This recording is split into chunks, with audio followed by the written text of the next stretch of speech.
Hi అందరికీ good morning. అందరూ ఎలా ఉన్నారు? సో పెయింటింగ్ విషయంలో ఒక వీడియో పెట్టాను కదా, అలాగే ఇప్పుడు వాల్ కేర్ పెట్టిన గోడ ఎలా ఉంటుంది, వాల్ కేర్ పెట్టిన గోడ ఎలా ఉంటుందో మీకు ఈ వీడియోలో చూపిస్తాను. అలాగే వీడియో అయితే నచ్చితే వీడియోకి లైక్ చేయండి, అలాగే సబ్స్క్రైబర్ చేయండి, అలాగే మన కొత్తగా పెయింటింగ్ ఛానల్కి సపోర్ట్ చేయండి. సో ఈరోజు వాల్ కేర్ పెట్టిన గోడకి ఎలా ఎలా ఉంటుంది, మొక్క పెట్టిన గోడ ఎలా ఉంటుందో, పెయింటింగ్ కాస్ట్ ఎలా ఉంటుందో చెప్తాను వీడియోలో. వీడియో అయితే ఎండ్ వరకు చూడండి. సో మీకు ఈరోజు వర్క్ ఏంటంటే, మీకు పెయింటింగ్ విషయంలో వాల్ కేర్ పెడితే గోడ ఎలా ఉంటుంది, వాల్ కేర్ పెట్టకపోతే గోడ ఎలా ఉంటుందో ఈ వీడియోలో మీకు చెప్పబోతున్నాను.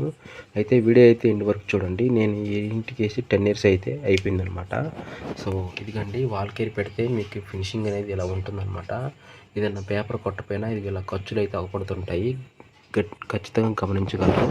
సో నేను ఇదంతా అయితే వాల్ కేర్ అయితే పెట్టేశాను అనమాట. సో వాల్ కేర్ పెడితే ఏంటంటే ఫినిషింగ్ అనేది క్వాలిటీ ఉండాలి. నైట్ పూట లైట్ వేసినా కానీ మీకు ఖర్చులు అనేది అగపడకూడదు అనమాట. బట్ ఇట్లాంటి ఖర్చులు అనేది అగపడకూడదు. సో మీకు ఖచ్చితంగా గుర్తుపెట్టుకోవాలి ఎలాగలవాళ్ళు. లైట్ చెకప్ అనేది వాల్ కేర్ పెడితే 2 కోటింగ్ వేసిన తర్వాత ఖచ్చితంగా లైట్ చెకప్ అనేది చేయాలన్నమాట.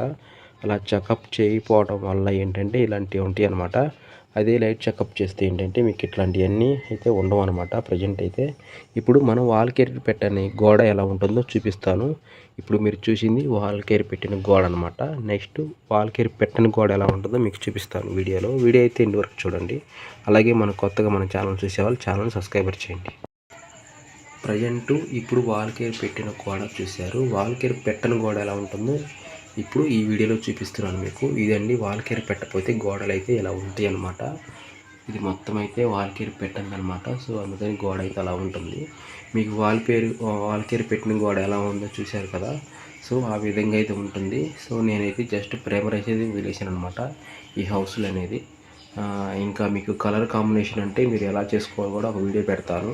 ఆ వీడియోని ఎండ్ వరకు చూడండి. అలాగే ఇప్పుడు ఈ ఛానల్ కొత్తగా పెట్టిన వీడియోస్ని సపోర్ట్ చేస్తారని అండ్ మనస్ఫూర్తిగా కోరుకుంటున్నాను. అండ్ ఇక్కడ వరకు వాల్ కేర్ పెట్టలేదు కాబట్టి సో గోడ ఈ విధంగా ఉంటుంది. వాల్ కేర్ పెట్టిన గోడ ఎలా ఉంటుందో మీకు చూపించాను కదా, అట్లా అన్నమాట. ఇంకొక విషయం ఏంటంటే వాల్ కేర్ పెట్టిన గోడకేమో మనకి పెయింటింగ్ అనేది షైనింగ్ అవపడుతుంది అనమాట. వాల్ కేర్ పెట్టిన గోడకి అయితే షైనింగ్ అయితే పెయింటింగ్ అవపడదు. బట్ దానికి కూడా మీకు ఒక రీజన్ చెప్తాను. వీడియో అయితే స్కిప్ చేయొద్దు. ఇప్పుడు ఈ కలర్స్ ఉన్నాయి కదా, ఈ కలర్స్ అంటే ఏంటంటే మనం కలర్ కాంబినేషన్ చేసినప్పుడు మనకి సో కొన్ని మనం చేస్తుంటాం ఎవరికి నచ్చినట్టు వాళ్ళు అనమాట. బట్ ఇప్పుడు మనం ఇలాంటి కలర్స్ అయితే మనకి లైట్ కలర్స్ వేసామనుకో మనం ఫుల్ డార్క్స్ అయితే ఏం తీసుకుంటాం. సో ఈ విధంగా అయితే తీసుకుంటాం అనమాట. వీటిల్లోనూ తీసుకుంటాం అనమాట. అట్లాగే మనకి వాల్ కేర్ పెట్టిన గోడకేమో పెయింట్ తక్కువ పడుతుంది, అలాగే వాల్ కేర్ పెట్టిన గోడకేమో పెయింట్ ఎక్కువ పడుతుంది. దీనికి డిఫరెంట్ ఏంటో చెప్పమంటారా? ప్రజెంట్ ఏంటంటే మనం గోడని ఈ విధంగా ఫినిషింగ్ చేసి ఉంటాం అనమాట. ఫినిషింగ్ చేసిన గోడకి ఏంటంటే పెయింటింగ్ అనేది తక్కువ ఎక్కిద్ది అనమాట. అదే ఫినిషింగ్ చేయని గోడకైతే పెయింటింగ్ అనేది ఎక్కువ పడుతుంది. ఎందుకు పడుతుందంటే గోడ అనేది పీల్చేస్తుంది అనమాట. ఏది మనం వాల్ కేర్ పెట్టిన గోడని పెయింటింగ్ వేస్తే పీల్చేస్తుంది. సో మనకి ఇదేంటంటే పెయింటింగ్ అనేది తక్కువ తీసుకోవడం జరిగిద్ది అనమాట. సో ఆ విధంగా అయితే ఉంటుంది ప్రజెంట్ అయితే. ఈసారి సైట్ కాడికి వెళ్ళి అయితే మీకు వివరంగా అయితే మీకు చెప్తాను వీడియోలో. అలాగే మన వీడియో నచ్చితే వీడియోకి లైక్ చేయండి, సపోర్ట్ చేయండి. సో మళ్ళీ ఇంకా నెక్స్ట్ వీడియోలో మళ్ళీ కలుద్దాం. అంతవరకు సెలవు. ఓకే.